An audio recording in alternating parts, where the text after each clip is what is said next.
As K-Bot gets the crowd pumped. Thank you, K-Bot, for stealing our show. Here we go. We do see the Flingza come out with alongside that Brella, and we do see Shinex going for that Tri-Slosher and Ross on the Nautilus. This is going to be two very aggressive teams, and they're going to be playing around those Inkjets and those armors as we see the double armor out on the side of Arctic. Yeah, double armor and still Ninja Squid on that Tri-Slosher as the first wave of armor comes out, and they should be, it doesn't look like they're going to be able to chain it as that Tri-Slosher is starting to push up. Gets taken down by Vi. Getting the pick with the foil Flingza, so a very nice splat there in the opening minute. Yeah. But it looks like Climb is still going to be able to find a way to get control of the zone as players are coming back in and starting to cause some havoc up there. It looked like there was a little bit of miscommunication with Shinex as, you know, he went in and Twig just dipped out. We see one trade here, Projara going down. Shinex getting caught out once again, a little bit out of position. They're able to find Bagel's jump, and their Twig is moving up, painting the zone, and that's 3 down for Climb, and they're already trying to jump up into this open flat area. Here comes Twig, gets the Booyah Bomb off, and 3 players are standing right in its line of fire. Here comes Bagel trying to equalize, and that's 2 down. How did the Squiffer die? It must have been from Ross's Inkjet just causing an issue up top there. Wow, Climb is having a really difficult time getting control out of here. Wow. But one more player is left alive. It is Nick in the zone, but gets splatted by Leo. And now this should be control of zone going into the favor of Climb. It should be one more player going down, and they do get break out of that very tight lockout that Arctic Moon was throwing out Because of the stall from Shinex, though, it's going to be able to give them time to get back into flat. They're not going to be able to push up as far as they wanted to, and they're going to be able to at least stabilize, get their specials, and push in one more time. They do have this double armor and not a lot of pushing specials. They're going to be relying on getting picks with this Booyah Bomb. Here comes the Inkjet, here comes the armor. Oh, he barely gets hit, but the Ink armor went up just in time, and that's 2 down for Climb. And Prochar is going to have to jump out, and they're not going to be able to get the lead. The armor combined with the Inkjet is obviously the play they have to go with, because otherwise it's just that Booyah Bomb that they can put down on zone. So they want to get the zone with their main weapons, get the picks they have with that, as we see Leo here just trying to stay back on this one, waiting for teammates to come in. They do have armor to work with. They do have bomb rush as well, and missiles. All 4 specials online, and we're starting to see everything get thrown out right at once here. The response by Arctic Moon is they just have to back out. Wise decision. They don't go for any splats, and now they're starting to push back up here. Nick getting the nice splat, getting punished themselves, but 3 players now going down for Climb. Bagel being the last player left alive, and we finally found them, but it's too little too late. Arctic Moon doing a good job of, they're losing control of zone, but they're not surrendering mid. Ross going in a little too far, and that could be huge. All these specials are about to come up.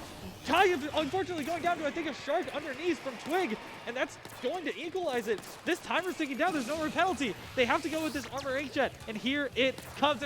I see the Ninja Squid. Here comes Shinex over on the right side, trying to cause a little bit of distraction. Leo going to try and chase them.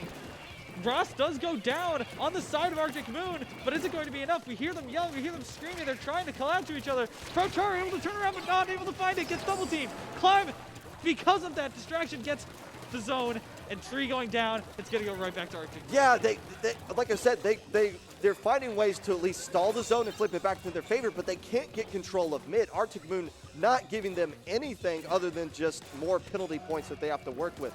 Oh, and Prochara going down yet again. Man, they're having a lot of difficult time getting picks. Finally, the Tri-Slosher goes down. Leo doing a good job of just kind of staying alive and putting paint on the ground. And now, finally, this could be a situation. Oh, that's a huge splat, honestly, on Ross. And this gives Climb their first real chance to do some damage here. Penalty points only with 10 remaining. Bagel with this Inkjet isn't able to pop it off. Shinex able to get the nice splat here. Now going against Val. Val gets the double team by Nick. And once again, that was Climb's chance there. That was Climb's chance, but Bagel went up a little too far. Thought the armor was going to be online sooner and was going to Inkjet, but then Shinex just decided, well, you're up too far. This is my territory, buddy. And they're able to start knocking this out. 15 penalty points remaining. They have to start moving. Here comes one. Bagel with a great pick. Inkjet fight coming out one against another. This zone is neutralized, but it's going to go back to the side of Climb. Climb is going 2 down, and that's going to be the penalty done. Ty going in, trying to find something, unable to get anything done, and that is the game going to Arctic Moon. This is not what we expected. Popping the Inkjet at a different time. The Inkjet landed for Climb, but Arctic Moon stayed alive just a little bit longer and camped out the jump, finishing off that game. But that looked like Arctic Moon Yeah, back and forth on the scoreboard. That looked like Arctic Moon was in Wow. control from start to finish. And we see on the scoreboards that there was not enough picks on the side of Climb. You know, they were trying to use those specials mainly. You know, it wasn't the aggression that we saw from Arctic Moon, and I think that's going to be their strength during this set, is that energy, that constant pressure that they're putting on with their main weapons and finding the right spots. And those sharks from Shinx, right? They were able to use Char as a distraction on the side of Climb and get those zones, but it's not going to be enough if they're unable to find the picks to hang on to it. Yeah, you saw they were clearly trying to locate that Ninja Squid Tri-Slosher. They were making sure they were point censored at all times. And that was just the difficulty, like focusing in on one other player, and then somebody else just climbs up into the plat and gets a pick on somebody without a trade happening. And then all of a sudden, they just never really had the body count. Again, they can cap zone, but they didn't have the body count for the vast majority of that game to hold on to it, just because all the splats were coming out from Arctic Moon. Yeah. And we do have the counter pick coming in. This was the same map they played. Now, this is what they didn't counter pick this one. This was game 1 that Climb played against, not FTW. Yes. Where they came back out, basically that same comp that we are. They're going to use the same comp here, unless they want to switch up something to deal with what Arctic Moon's bringing out here. But if I'm using that K-Gal again, and that Tri-Slosher, honestly, that's going to work out really well here. Real well. There's just, it's almost like there's just too much aggression for Climb to deal with. You know, they're running this really kind of long-range comp, trying to space it out, but especially when you're going to be the one getting approached upon in zones, you need to have those specials at the ready. And if they waste all of them getting to zone, they're not going to be able to hold them off of zone because they're going to just get jumped on. They're going to get pinched, right? Yeah. And it's going to be, you know, if Leo can make those splats with that Squiffer, this game can go in the Climb, because they do have that range that they can work with there. A ton of range, because they use a ton of main power up. The problem is when you got double armor and everyone's just double, it becomes a 2-hit kill instead of that 1.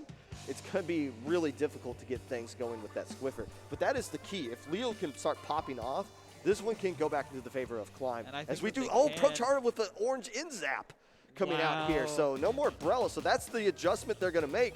And nothing coming out except Ross going to the V-Jet missile spam as opposed to the Nautilus they were using earlier. It almost feels like an admission of defeat to see that gray pistol coming out on the side of Climb, who has been innovating throughout this entire tourney. But those missiles are putting in work for a good reason as they get one down, but unfortunately 2 going down on the side of Climb. Bagel able to find something, and Leo and Bagel going to try and team up to get this one done, but getting missiled and completely snuffed out.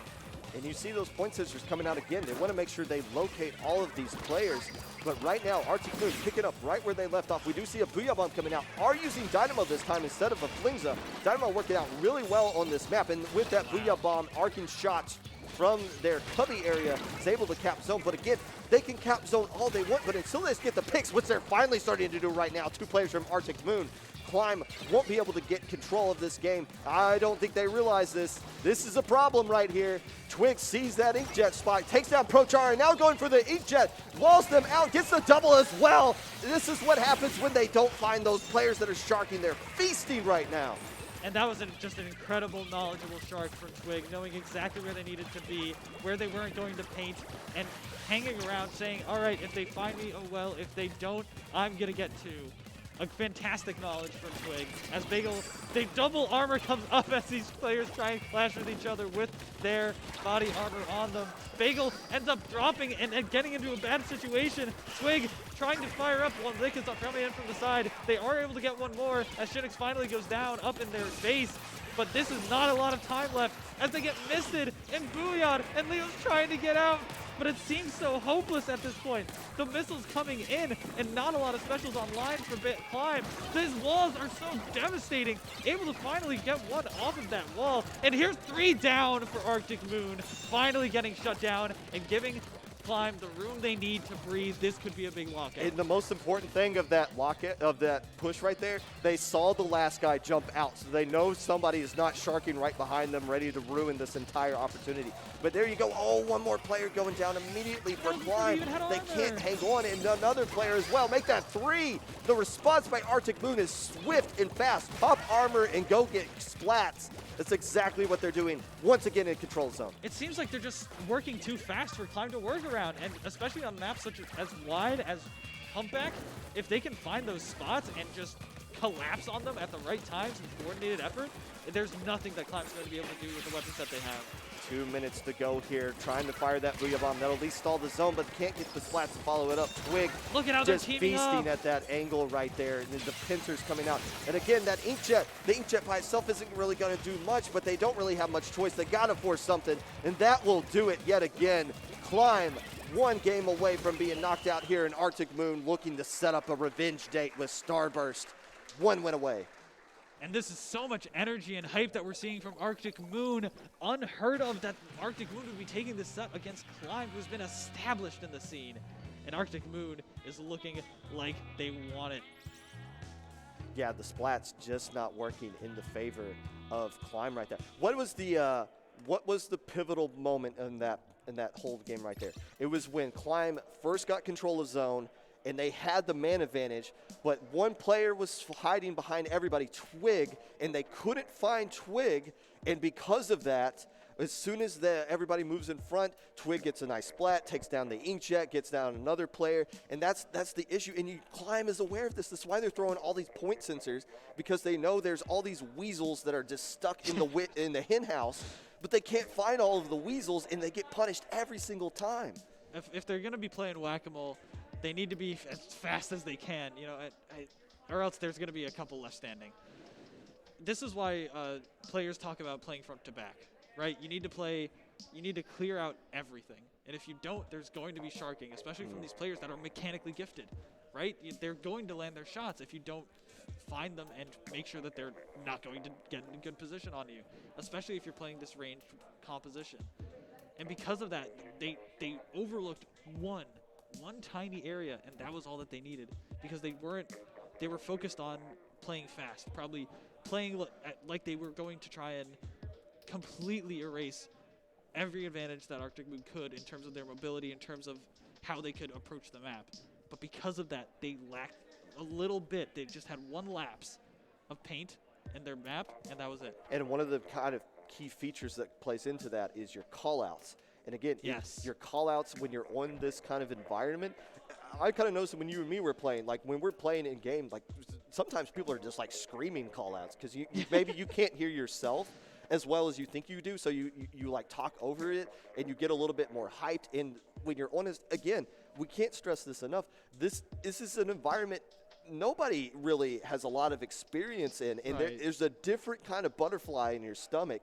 And then that affects the kind of callouts you get, and then that affects like you lose sight of just one person, and that's really been the key here.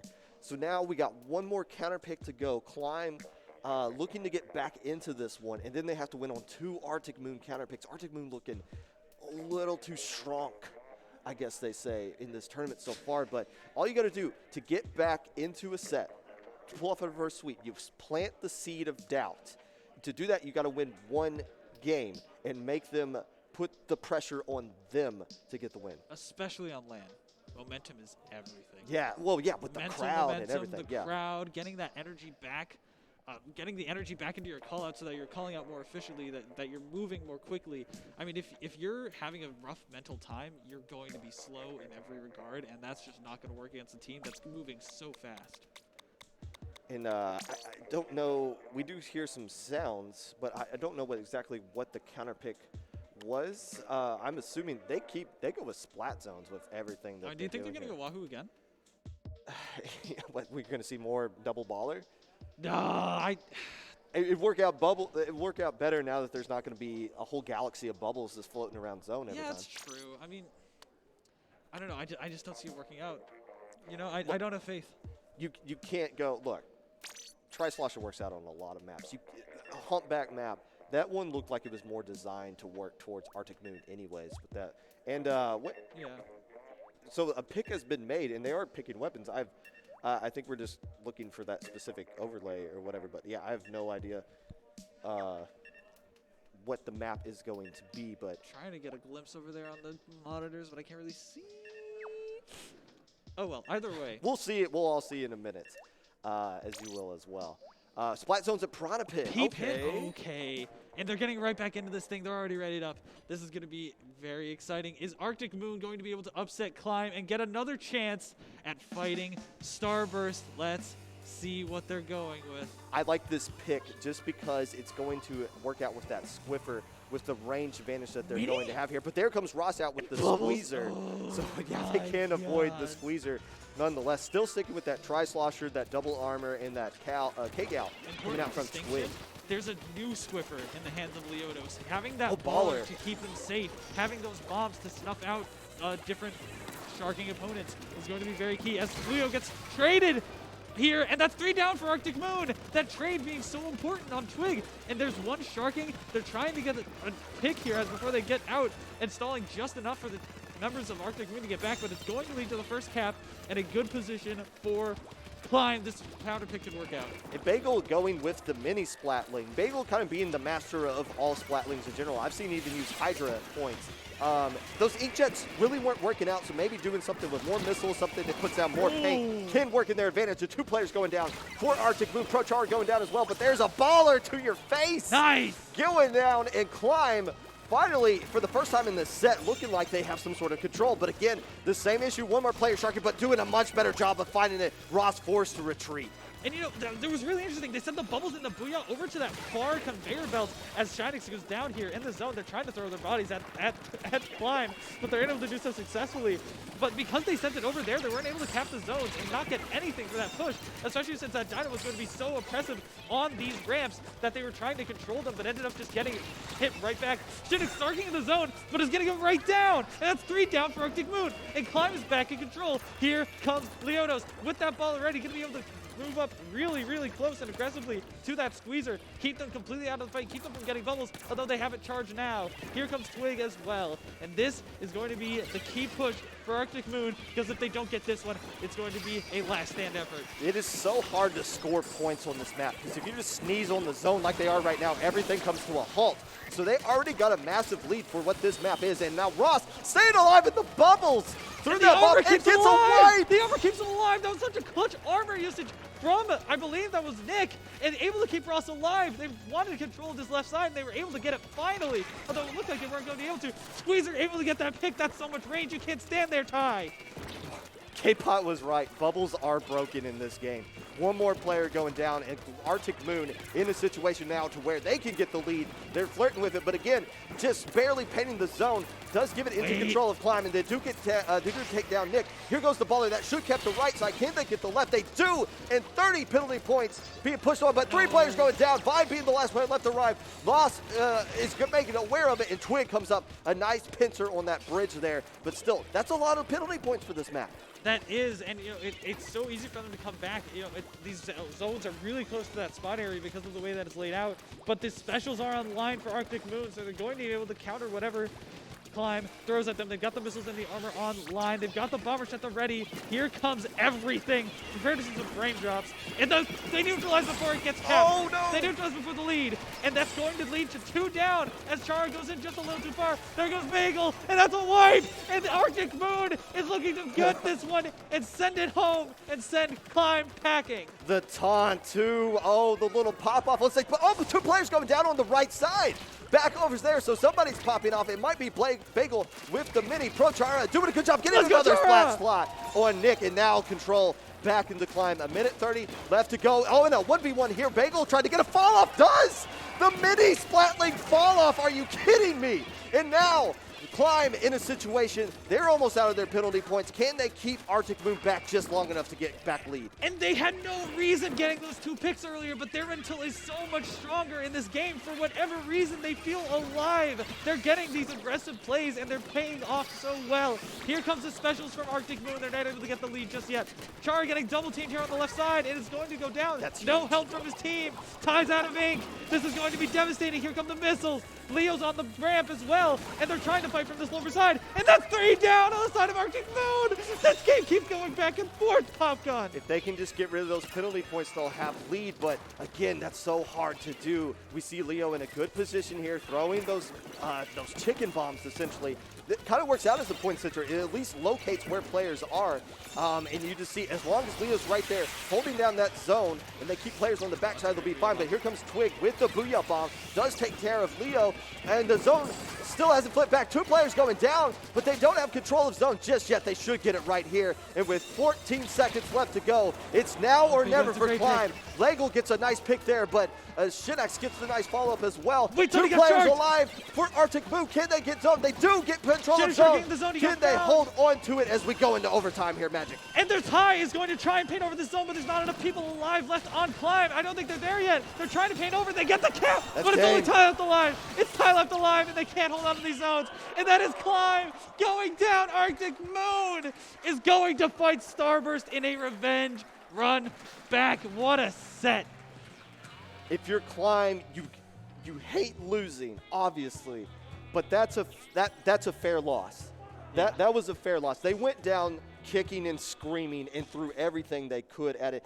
Just the splats came at the right time. Arctic Moon, man, Arctic Moon on land looks like a different beast altogether. And look at Leo. You see the sportsmanship. You see the hype for their friends.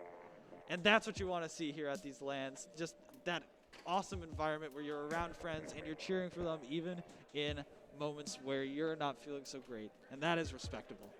And we are going to see a rematch from earlier in this day coming up next. It's going to be Arctic Moon taking on Starburst as we see some of the replays right here.